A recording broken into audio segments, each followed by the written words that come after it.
Hello नमस्कार, मैं doctor Rajneesh Kumar आप सभी का एक बार फिर से हार्दिक स्वागत करता हूं। आज के वीडियो लेक्चर में हम व्याकरण पर चर्चा करेंगे और जिसके अंतर्गत हम संधि एवं अन्य व्याकरण के जो महत्वपूर्ण पक्ष हैं उनको ध्यान में रखते हुए कुछ एमसीक्यू आधारित प्रश्नों पर बातचीत करेंगे। तो आप यहाँ पर पहला सवाल दिया गया है जो कि संधि से संबंधित है कि दो वर्णों के मेल से होने वाले विकार या परिवर्तन को कहते हैं।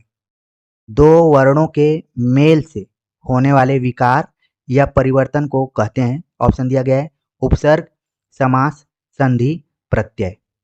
तो इसका जो सही जवाब है ऑप्शन सी है कि संधि में दो वर्णों के मेल से होने वाले विकार या परिवर्तन को संधि कहते हैं। तो दो वर्णों को ध्यान में रखिए, विकार को ध्यान में रखिए और इसे जो भी विकार मतलब परिवर्तन ही होता है, तो विकार और दो वर्णों का मेल संधि में होता है। ठीक है, तो इस हिसाब से इस चीज को ध्यान में रखिए। तो आप लोगों ने बिल्कुल इसका सही जवाब बता दिया।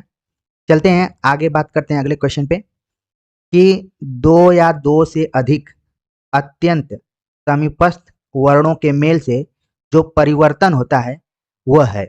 ऑप्शन दिया गया है संधि, स्वर, व्यंजन, संधि विच्छेद।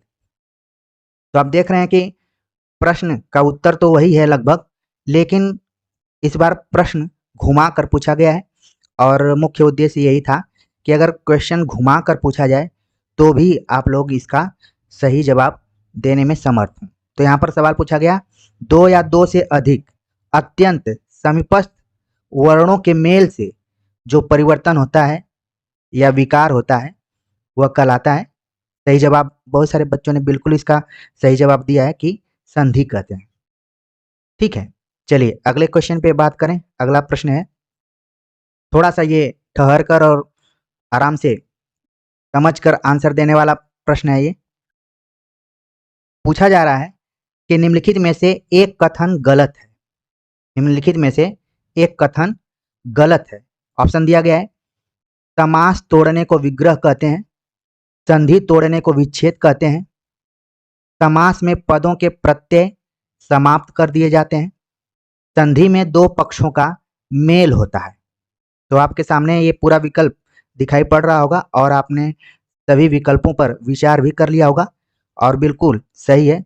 बहुत सारे बच्चों ने इस पर विचार कर लिया है और इसका सही जवाब भी देना शुरू कर दिया है कि ऑप्शन डी जो कि है कथन क्या है, गलत है। तो जब भी परीक्षाओं में जाइए तो प्रश्न को पढ़ते समय प्रश्न के अनुसार जो भी इंपॉर्टेंट आपको चीज लगे उसको जरूर अंडरलाइन करिए ताकि आपका जो दिमाग है, जो ध्यान है, वो उस प्रश्न के मुताबिक चले।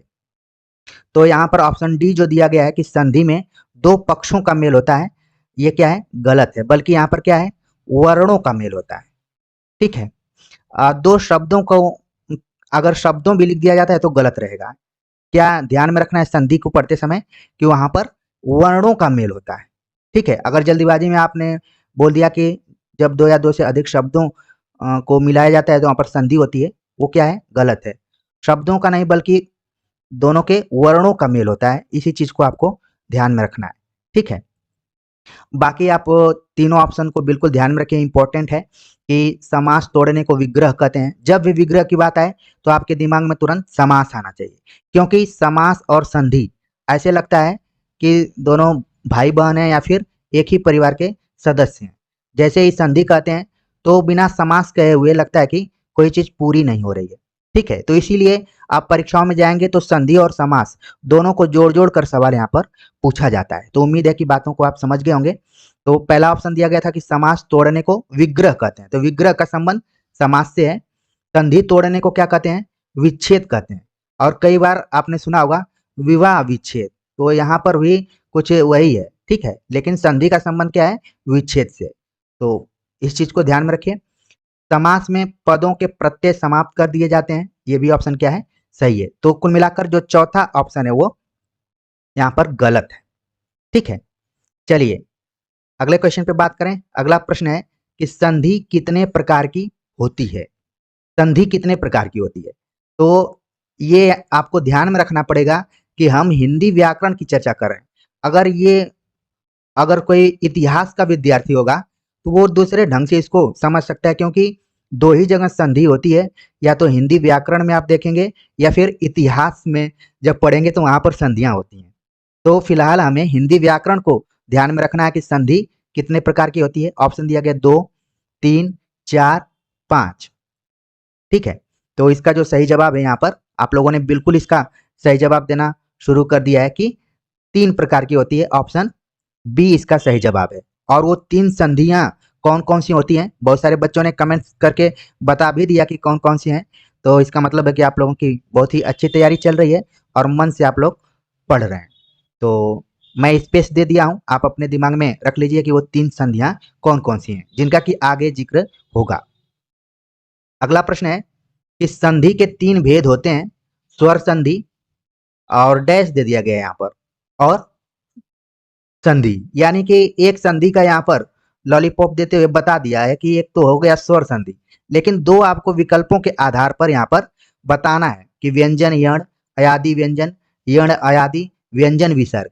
तो ऐसे प्रश्नों को आपको बहुत बारीकी से पढ़ने की जरूरत है, जल्दीबाजी में हल नहीं करना है। कई बार क्या होता है कि जल्दीबाजी में हम लोग इसको सॉल्व कर देते हैं। तो यहाँ पर क्या हो गया, आप लोगों ने बिल्कुल ध्यान से इन ऑप्शंस को देखा और इसका सही जवाब आप लोगों ने बता दिया कि ऑप्शन डी व्यंजन और विसर्ग, यानी कि स्वर के बाद व्यंजन और विसर्ग, ये 3 संधियां हैं।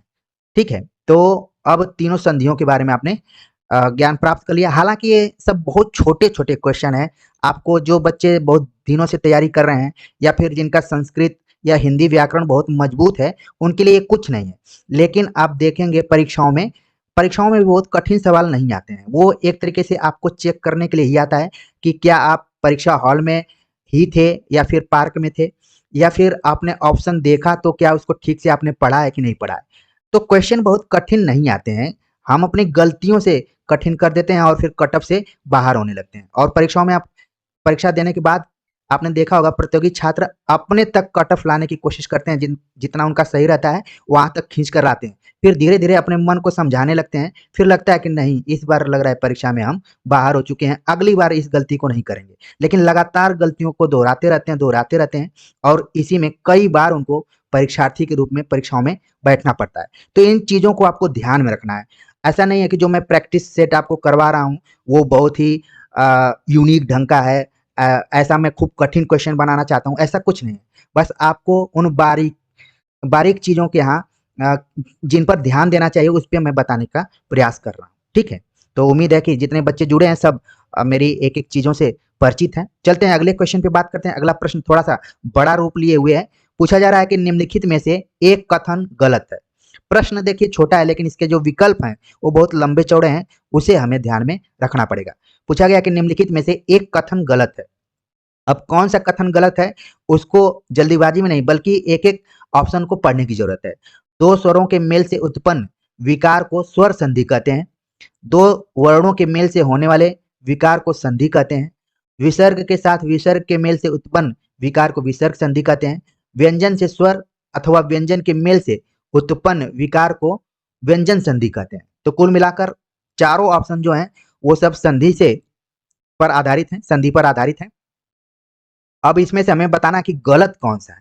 आप लोगों ने बिल्कुल पढ़कर इसका सही जवाब बताना शुरू कर दिया है कि जो ऑप्शन सी बताया जा रहा है यहाँ पर क्या है, गलत है। विसर्ग के साथ विसर्ग के मेल से उत्पन्न विकार विसर्ग संधि कहते हैं, ये क्या ऑप्शन गलत है। बाकी 2 स्वरों के मेल से उत्पन्न विकार को संधि कहते हैं। 2 वर्णों के मेल से होने वाले विकार को भी संधि कहते हैं, या फिर व्यंजन से स्वर अथवा व्यंजन के मेल से उत्पन्न विकार को व्यंजन संधि कहते हैं। तो ऑप्शन सी इसमें क्या हो गया, यहाँ पर गलत है। ठीक है, तो बिल्कुल आप लोगों ने लगभग सभी बच्चों ने सही जवाब दिया है, जितने भी जुड़े हुए हैं और सिंसियर बच्चे हैं और जो इसे लाइव क्लास पर विश्वास करते हैं, सबका सही जवाब है। चलते हैं अगले क्वेश्चन पे बात करते हैं। अगला प्रश्न है कि संधियां 3 प्रकार की होती हैं, निम्नलिखित में से कौन सा एक संधि का प्रकार नहीं है। ये देखने में बहुत ही खतरनाक है, जैसे क्रिकेट में हम बोलते हैं गुगली, ये गुगली वाला क्वेश्चन है। पहले बता दिया कि संधियां 3 प्रकार की होती हैं, फिर पूछा जा रहा है कि निम्न में से कौन सा एक संधि का प्रकार नहीं है। अगर आप अच्छे से नींद नहीं लिए रहेंगे परीक्षा के एक दिन पहले तो गलत होने की संभावना इसमें बहुत ज्यादा है। फिर भी यहाँ पर जितने भी बच्चे जुड़े हुए हैं बहुत ही सिंसियर हैं और मुझे काफ़ी अच्छा लग रहा है कि आप लोग अच्छा इसका जवाब दे दिए। ऑप्शन दिया गया था अनुस्वार संधि, स्वर संधि, विसर्ग संधि, व्यंजन संधि। तो इसको क्या करना है, सावधानी से बस रंगने का प्रयास है। ठीक है, ऑप्शन ए क्या हो गया, अनुस्वार। अनुस्वार नाम की कोई संधि नहीं है, लेकिन क्या है, स्वर और अनुस्वार कई बार अगर आप नींद नहीं ले रहेंगे तो ऊँघते हुए गलत भी कर सकते हैं। ठीक है, चलिए अगले क्वेश्चन पे चर्चा करते हैं। अगला प्रश्न है जो कि अब मेन आप सभी के ज्ञान की परीक्षा के दृष्टिकोण से है कि उन्माद का संधि विच्छेद होगा। उन्माद का संधि विच्छेद होगा। ऑप्शन दिया गया है उत धनमाद, उन धनमाद, उन धनमाद। और देखिए क्या है कि इसमें कुछ में हलंत लगाया हुआ है, कुछ में हलंत नहीं लगाया हुआ है। तो अब इसका सही जवाब आपको बताना होगा कि उन्माद का संधि विच्छेद होगा। ठीक है, तो बहुत सारे बच्चे इसका सही जवाब देना शुरू कर दिए हैं और बिल्कुल सही जवाब आप लोगों ने दिया है कि ऑप्शन ए इसका सही जवाब है, उत्धन माद। तो क्या हो गया, उन्माद।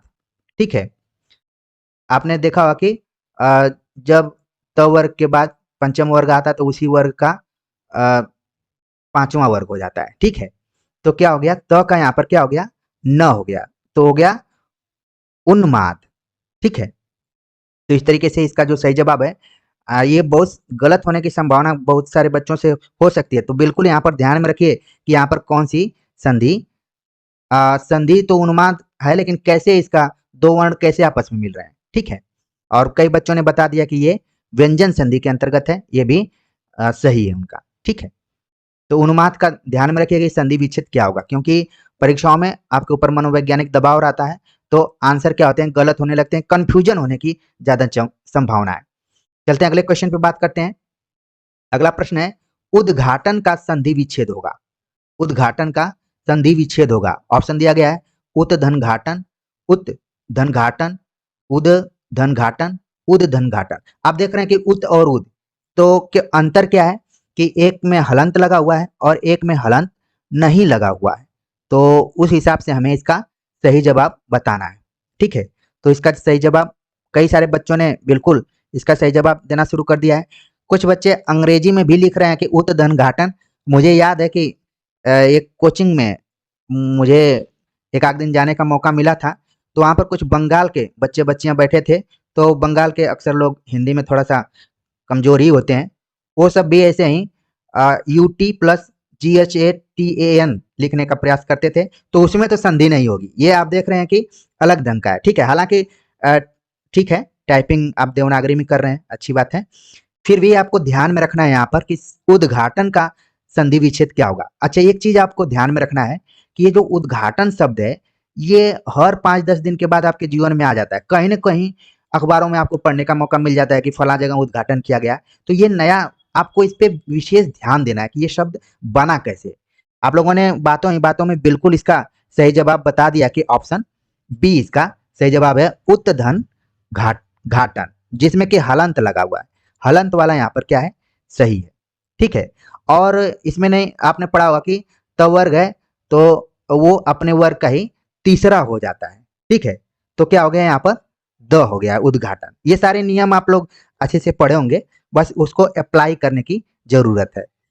ठीक है, चलिए कुछ बच्चे मेरी बात को सीरियस ले लिए हिंदी में लिखने वाली, ऐसी कोई बात नहीं है, मैं यूं ही आपको मैंने बोला है। अब बाकी विशेष रूप से आप ध्यान में रखिए। देखिए जितनी भी बातें मैं बोलता हूँ वो आपके फ्यूचर के दृष्टिकोण से बोलता हूँ, और ऑनलाइन में ही नहीं ऑफलाइन में भी बच्चों को काफी डांट सुननी पड़ती है, हालांकि बाद में उनको लगता है कि हमने सही बोला है। चलते हैं अगले क्वेश्चन पे बात करते हैं। अगला प्रश्न है उन्नयन। आप देख रहे हैं कि कुछ संधियां जो पूछी जा रही हैं एक ही टाइप की है। उन्नयन, उन्नयन का संधि विच्छेद होगा। ऑप्शन दिया गया उन प्लस नयन, उन प्लस नयन, उत प्लस नयन, उत प्लस नयन। ठीक है, बस उच्चारण और लिखावट में अंतर है। तो उन्नयन का संधि विच्छेद क्या होगा, इसका भी आप लोगों ने बिल्कुल इसका सही जवाब बताया कि जो ऑप्शन डी है, उत प्लस नयन। ठीक है, तो क्या हो गया, उन्नयन हो गया। तो आप देख रहे हैं कि इस तरीके का जब जो वर्ड आकर डबल हो जा रहे हैं तो उनका उनकी संधि विच्छेद कैसे कैसे हो रही है। लगातार आप लोगों ने एक ही पैटर्न पर 3 क्वेश्चंस को देखा है। चलते हैं आगे बात करते हैं। अगला प्रश्न है विपत प्लस जाल बराबर विपद जाल में कौन सी संधि है? ये थोड़ा सा डिफरेंट तरीके का यहाँ पर आपको प्रश्न देखने को मिल रहा है कि प्रश्न में ही संधि विच्छेद भी किया गया है और पूरा उसको जोड़ भी दिया गया है। अब सवाल पूछा जा रहा है कि कौन सी संधि है। ऑप्शन दिया गया है गुण संधि, व्यंजन संधि, स्वर संधि, वृद्धि संधि। तो ये बहुत इजी है, बहुत कठिन नहीं है, बस थोड़ी सी आपको अगर जानकारी होगी तो इसका बहुत आराम से आप जवाब दे सकते हैं। बिल्कुल बहुत सारे बच्चों ने इसका सही जवाब दिया कि ऑप्शन बी इसका सही जवाब है, व्यंजन संधि। ठीक है, व्यंजन संधि आप देख रहे हैं इसलिए कि यहाँ पर भी व्यंजन से ही अंत हो रहा है और ज से शुरुआत हो रही है, तो यहाँ पर दो व्यंजन वर्ण आपस में मिल रहे हैं तो संधि हो जा रही है। ठीक है, अब क्या है कि अब यहाँ पर देखिए आखिर में त आया हुआ है और उसके बाद ज से इसकी संधि हो रही है, तो नियम है कि जो जिससे संधि हो रही है वही शब्द आके इसमें डबल हो जाता है। ठीक है, तो ये सारे नियमों को आप बिल्कुल ध्यान में रखें। एक उस पे भी आ सकता है, नियमों पर एक मैं प्रैक्टिस सेट कभी लाऊंगा। ठीक है, चलिए अगले क्वेश्चन पे बात करें। अगला प्रश्न है कि महेंद्र का संधि विच्छेद क्या होगा? महेंद्र का संधि विच्छेद क्या होगा? ऑप्शन दिया गया म धन इंद्र, महे धन इंद्र, मही धन इंद्र, महाधन इंद्र। तो अच्छा एक चीज ध्यान में रखना है कि हिंदी व्याकरण के अंतर्गत जैसे एक बच्चे ने लिखा कि जस्ट तो संधि है, तो ये इस टाइप से हिंदी व्याकरण में नहीं आएगा। मतलब अंदरूनी संधि नियमों के अंतर्गत सवाल नहीं, बल्कि वो संस्कृत व्याकरण में पूछा जा सकता है। हिंदी व्याकरण में व्यंजन तक सीमित रहेगा वो।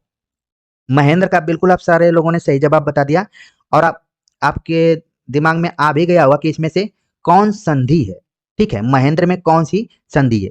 और ये भी ध्यान में रखिए कि जिनके नामों का सार्थक अर्थ होता है उसमें कोई ना कोई जरूर संधि होती है। जैसे मेरे नाम में क्या है, दीर्घ संधि है।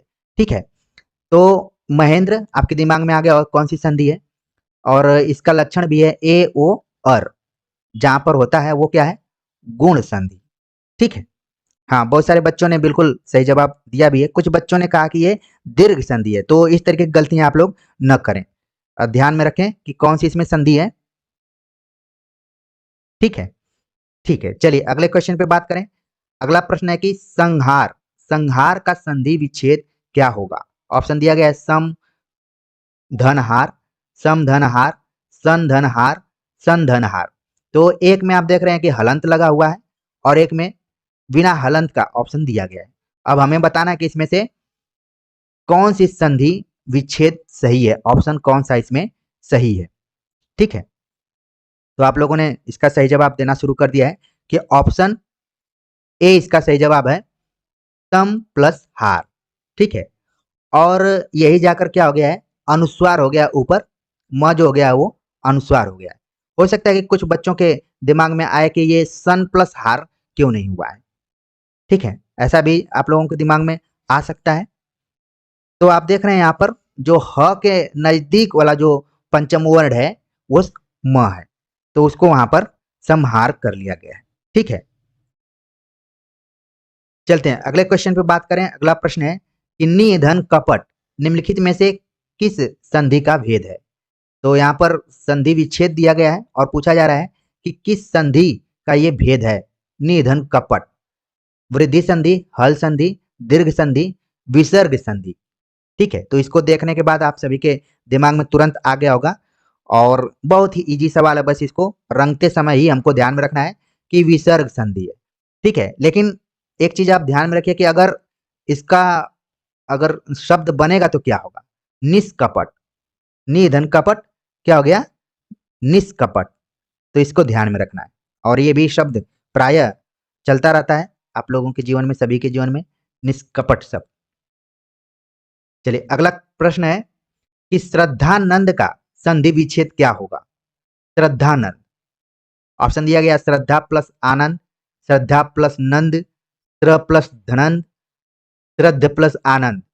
तो घुमा फिरा कर बस इधर उधर ऑप्शन दिया गया है, उसमें से एक ही ऑप्शन सही है जिसको कि आप लोगों ने भली भांति इसको पकड़ लिया है कि ऑप्शन ए इसका सही जवाब है, श्रद्धा प्लस आनंद। तो आपके दिमाग में तुरंत आ भी गया होगा कि इसमें कौन सी संधि है। तो स्पेस जरूर बना के रखिए, जब भी पढ़िए तो थोड़ा सा कोना अपने दिमाग का जरूर छोड़ के रखिए कि उसमें कुछ अन्य तथ्य भी आ जाएं। इसी तरीके से पढ़ना है धीरे धीरे, क्योंकि बहुत प्रैक्टिस करने से कोई ज़रूरी नहीं है कि हमारी तैयारी बहुत अच्छी हो। कई बार क्या होता है कि आपको अपने प्रतिभा और टेक्निकल जो भी मजबूती होनी चाहिए वो बहुत ज़रूरी है। थोड़ा-सा समय लेकर चिंतन करने की भी ज़रूरत है। नहीं तो रोज़ अगर आप प्रैक्टिस कर रहे हैं, रोज़ प्रैक्टिस कर रहे हैं, तो हो सकता है कि परीक्षा के दिन वो प्रैक्टिस उतने काम में ना आए अगर आपका बेसिक मजबूत ना हो।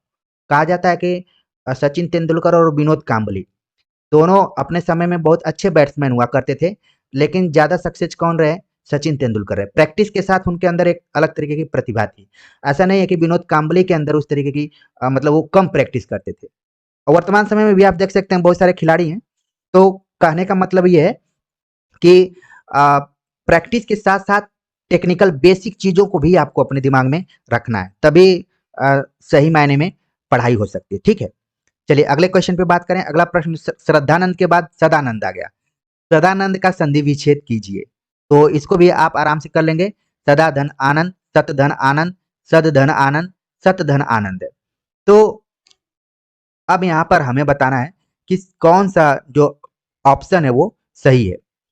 सदानंद, जैसे श्रद्धानंद का तो हमने तुरंत बता दिया, लेकिन यहाँ पर सदानंद का जो सही जवाब क्या होगा? सदानंद का यहाँ पर देखिए सही जवाब हो रहा है ऑप्शन बी। इसका सही जवाब है सत धन आनंद। क्या हो गया? सदानंद। ठीक है, ऑप्शन बी इसका सही जवाब है। कुछ बच्चे कह रहे हैं कि सदा धन आनंद।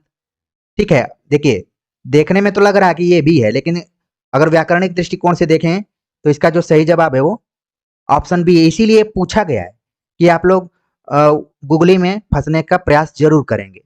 ठीक है, तो इसको ध्यान में रखिए। सदानंद को अपने कॉपी पर जरूर नोट कर लीजिए कि सही मायने में इसका क्या संधि विच्छेद हो रहा है। ठीक है ना? ठीक है, चलते हैं अगले क्वेश्चन पे बात करें कि पुस्तकालय में कौन सी संधि है। आमतौर पर पुस्तकालय का संधि विच्छेद भी पूछ देता है परीक्षाओं में।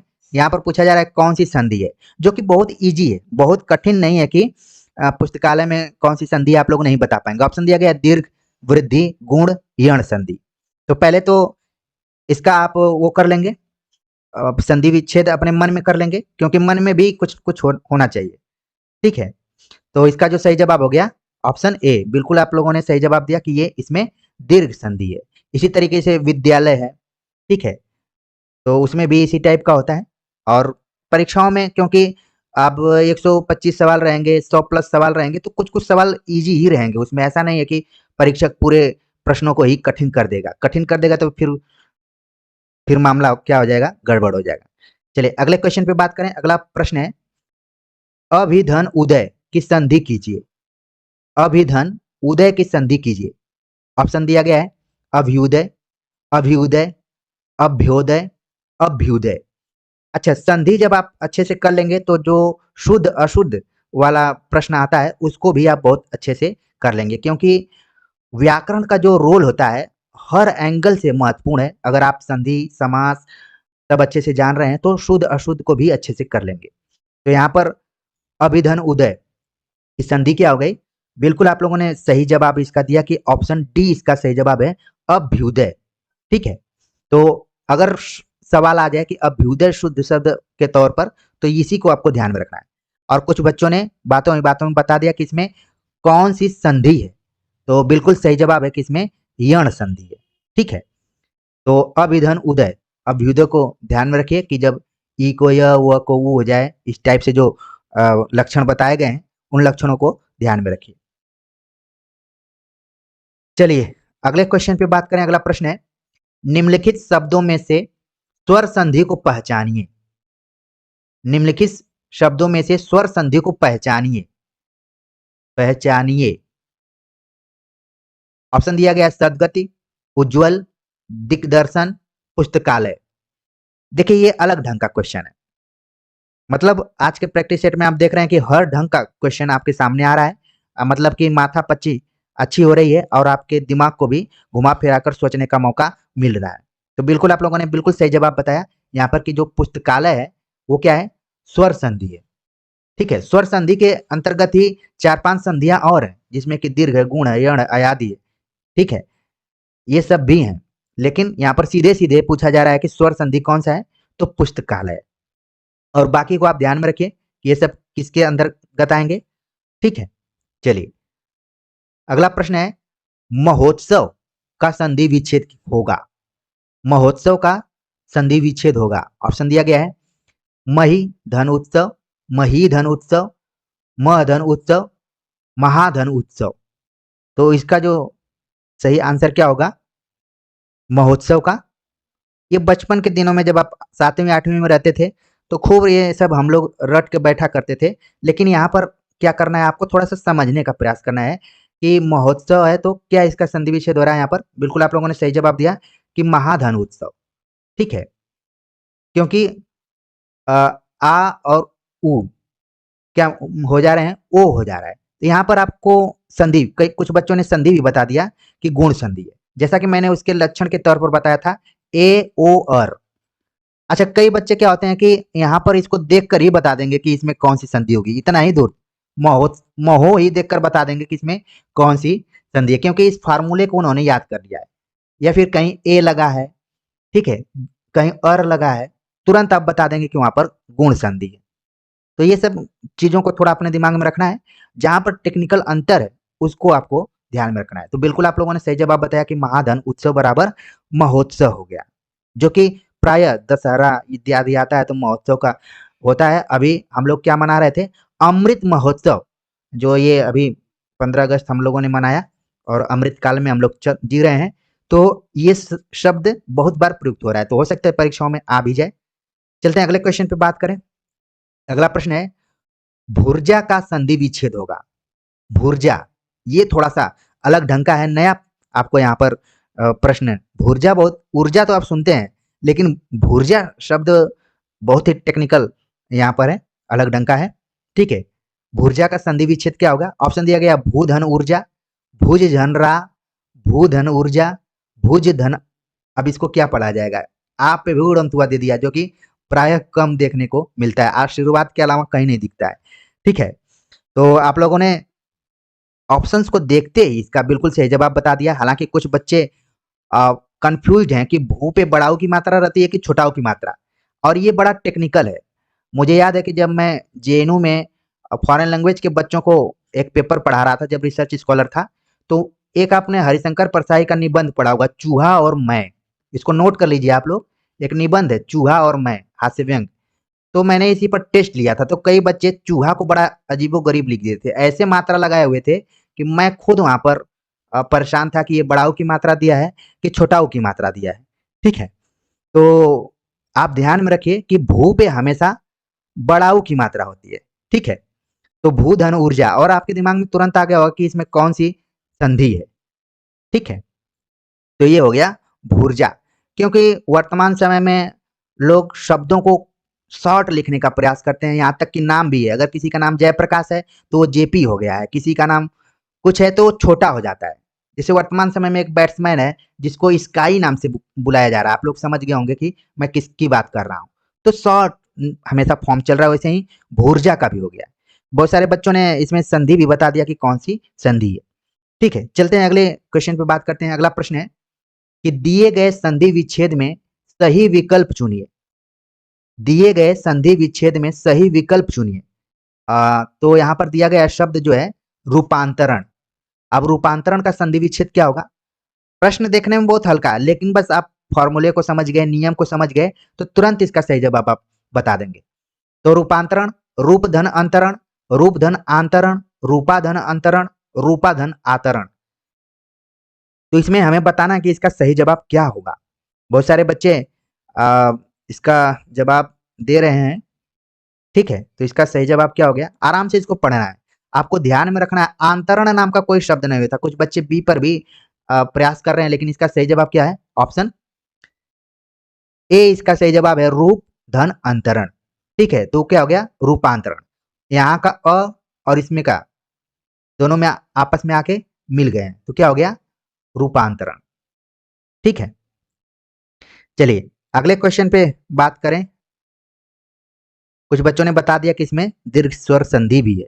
सही है, बहुत अच्छा लग रहा है और मुझे काफ़ी आप सभी लोगों के कमेंट्स में देखने का प्रयास कर रहा हूँ और अ, थोड़ी-सी सूचना शॉर्ट सूचना देने के बाद भी आप लोग लगातार जुड़ते हैं। इतना प्यार और स्नेह देने के लिए आप सभी का मैं बीच में ही हार्दिक आभार व्यक्त करता हूँ। इसी तरीके से जुड़े रहिए और यही कोशिश है कि आप अपने जो भी लक्ष्य की तैयारी कर रहे हैं उसमें सफलता मिले और हर तैयारी को आप नए सिरे से देखने का प्रयास कीजिए। कई बार मैंने क्रिकेट मैचों में कप्तानों को बोलते हुए सुना है कि हर मैच उनके लिए नया होता है।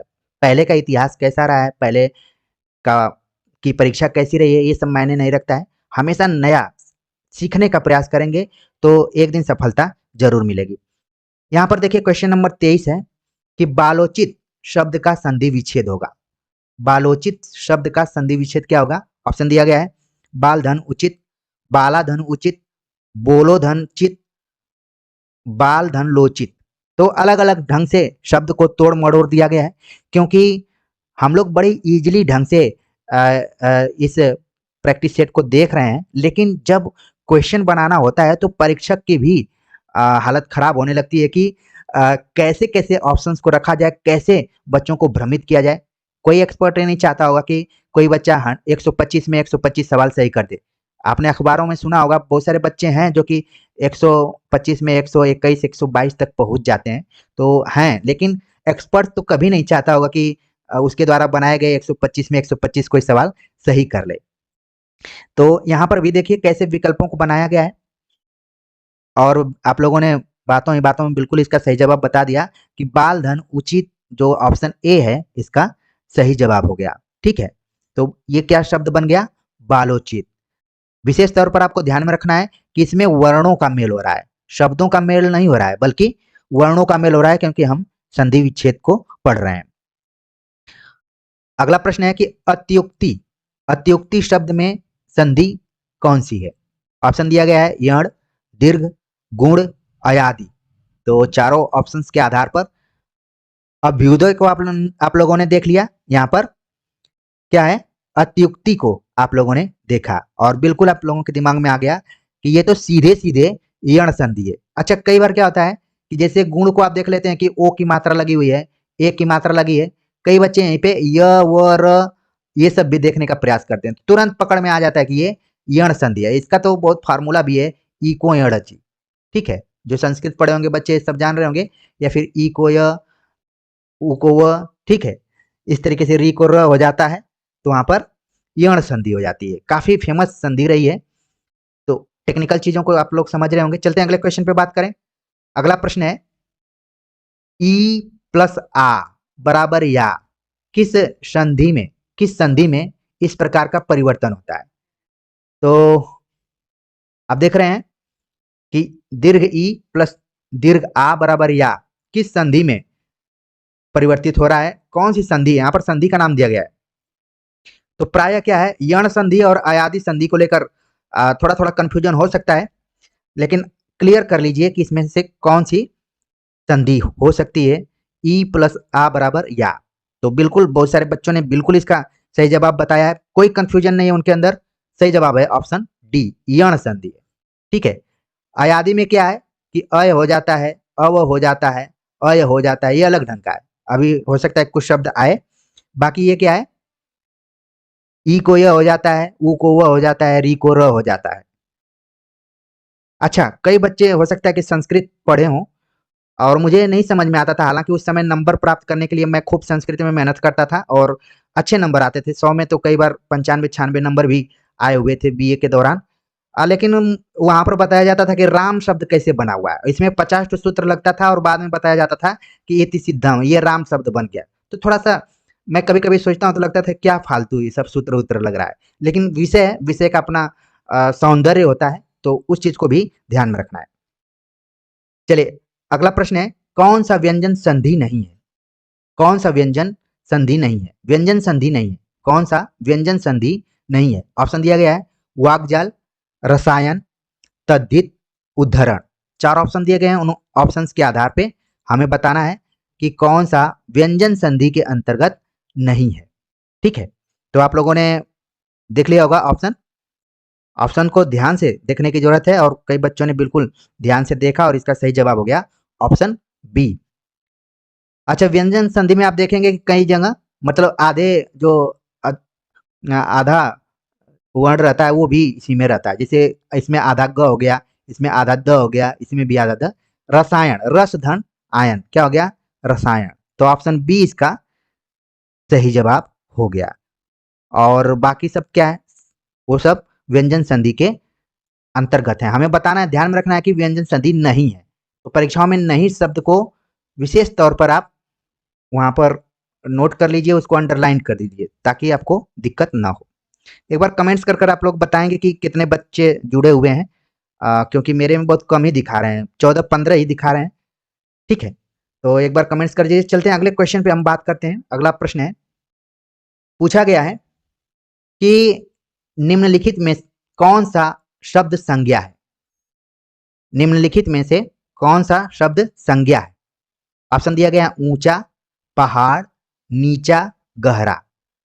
4 ऑप्शन दिए गए हैं। अचानक आप देख रहे हैं कि मैंने डाइवर्ट किया है संधि से, संज्ञा की तरफ मूव कर लिया है, तो आप लोग भी अपने दिमाग को उसी हिसाब से कर लीजिए। ठीक है, तो कौन सा शब्द संज्ञा है आपके दिमाग में तुरंत आ गया होगा। तो इसका जो सही जवाब है, सही जवाब है बिल्कुल आप लोगों ने पकड़ लिया कि ऑप्शन बी, पहाड़ शब्द क्या है? संज्ञा है। और बाकी शब्द क्या है? ये सब विशेषता एक तरीके से बता रहे हैं, तो ये क्या हो गए? विशेषण हो गए। तो थोड़ा सा इन बारीकियों को भी ध्यान में रखिए। चलते आगे बात करते हैं। अगला प्रश्न है, ओह मेरा सिर फटा जा रहा है, वाक्य है प्रश्नवाचक, आज्ञावाचक, विस्मयवाचक, निषेधवाचक। तो इस टाइप से भी सवाल कई बार पूछ लिए जाते हैं। और इसका एक लक्षण है, उस लक्षण को अगर आप समझ जाएंगे, यहाँ पर देखिए लगा हुआ है विस्मयादि बोधक चिन्ह, तो तुरंत आपको समझ में आ जाएगा कि कैसा वाक्य है। तो इसका जो सही जवाब हो गया ऑप्शन, बिल्कुल आप लोगों ने सही जवाब इसका बता दिया कि ऑप्शन सी इसका सही जवाब है, विस्मयवाचक वाक्य है ये। तो वाक्य को भी ध्यान में रखिए, कई बार सवाल पूछ लिए जाते हैं। अच्छा, परीक्षा की एक खास विशेषता होती है कि इसको सरल आसान बनाने के लिए किसी एक खास पोर्शन को उठा दिया जाए तो वो पेपर कठिन भी हो सकता है बहुत, और अगर संतुलित बनाया जाए तो फिर वो पेपर ठीक होता है।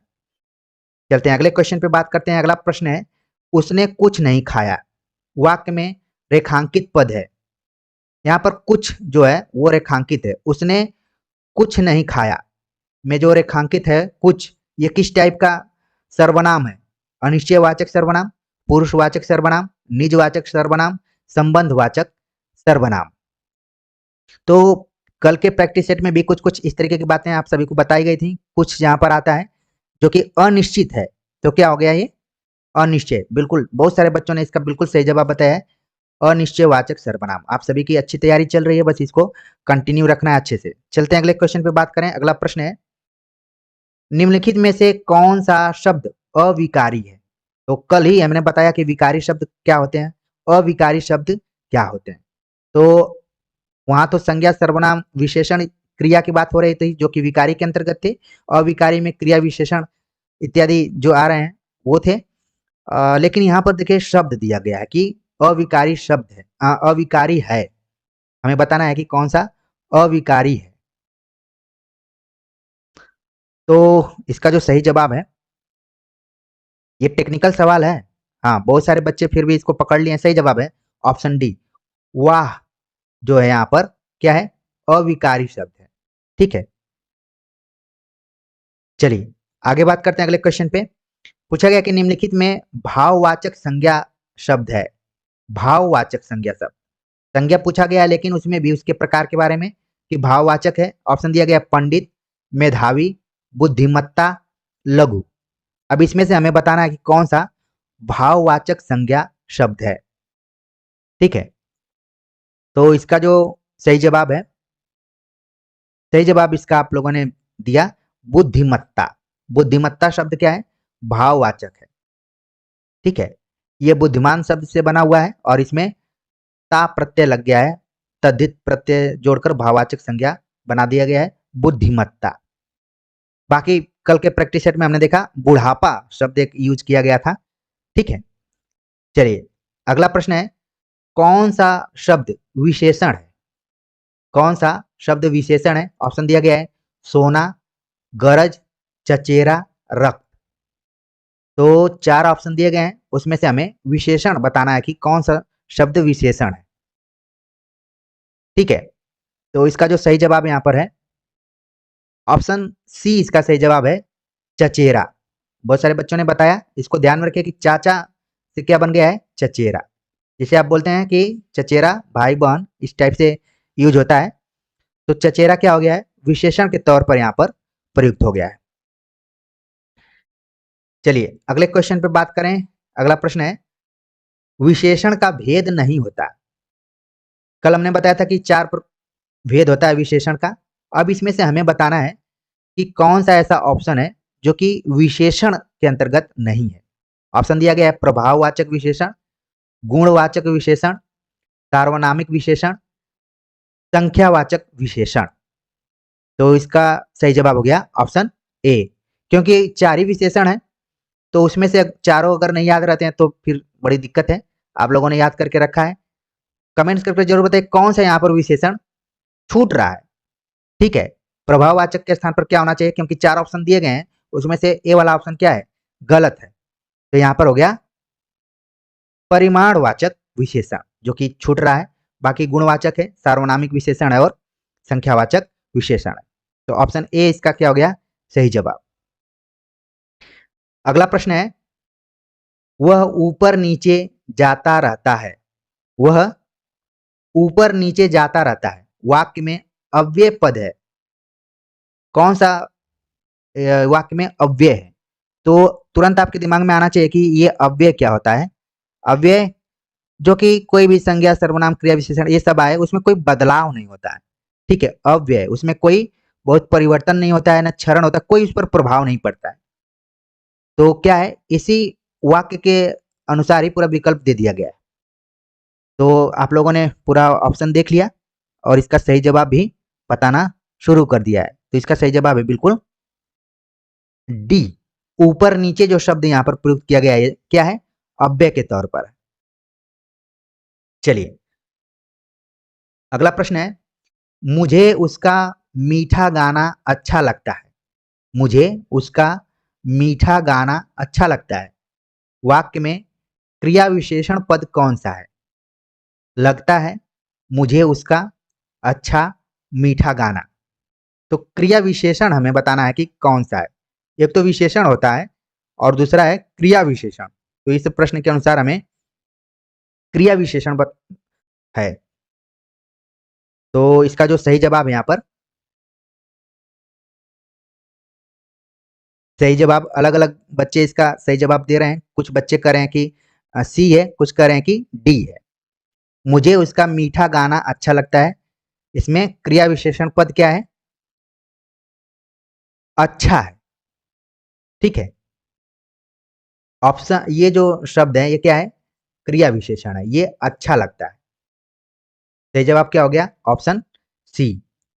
ज्यादातर बच्चे इसका ऑप्शन डी बता रहे हैं, मीठा गाना।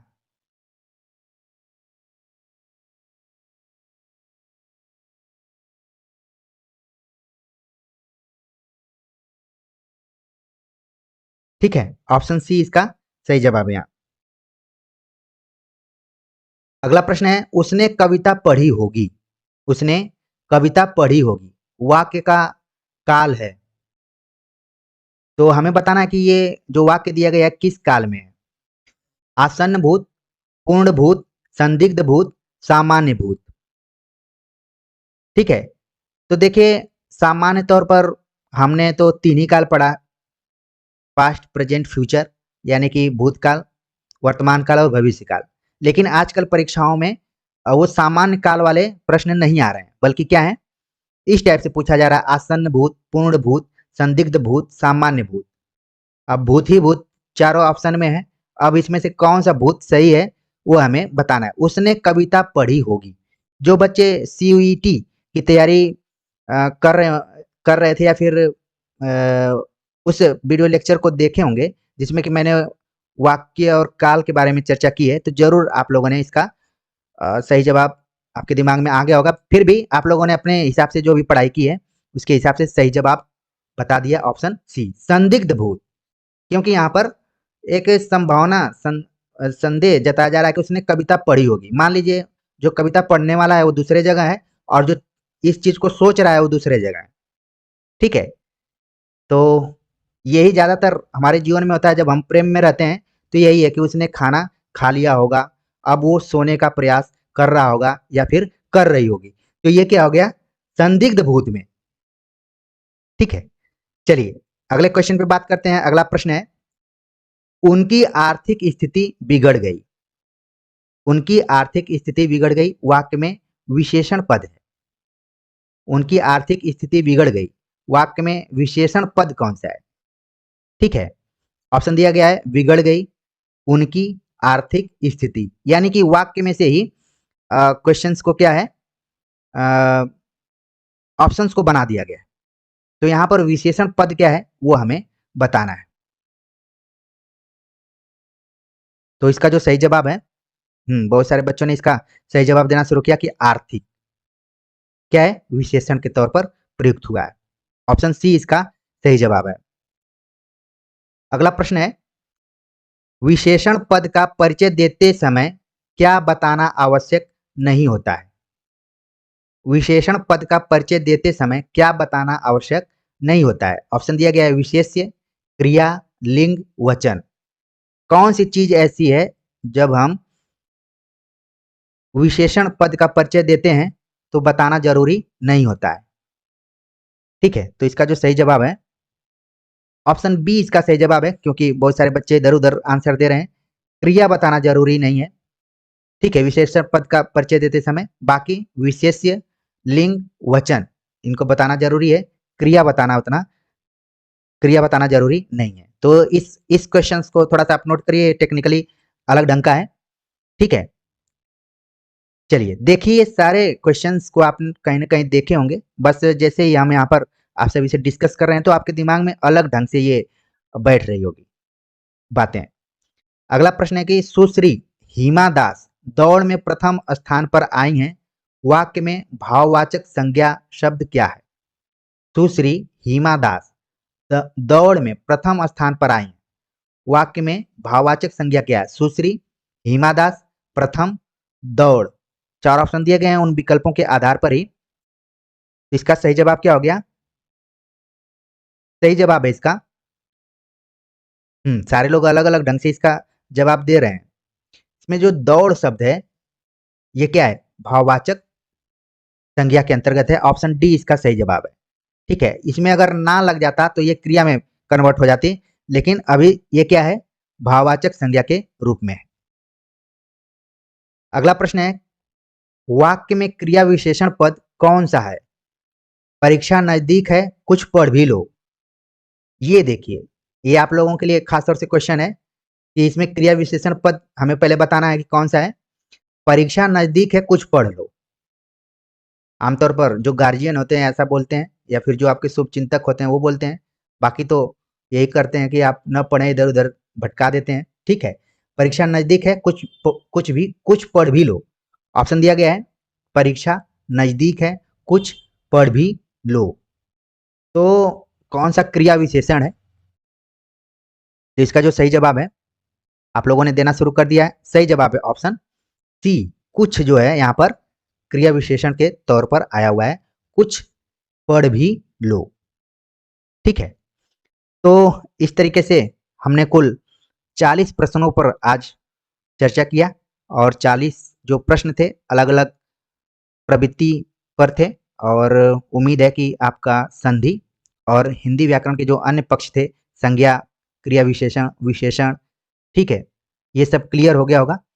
आगे इसी तरीके से हम प्रैक्टिस सेट और लाते रहेंगे। आप लोग समय निकाल कर जुड़ते रहिए। आज आप लोग जुड़े इसके लिए मैं आप सभी का हार्दिक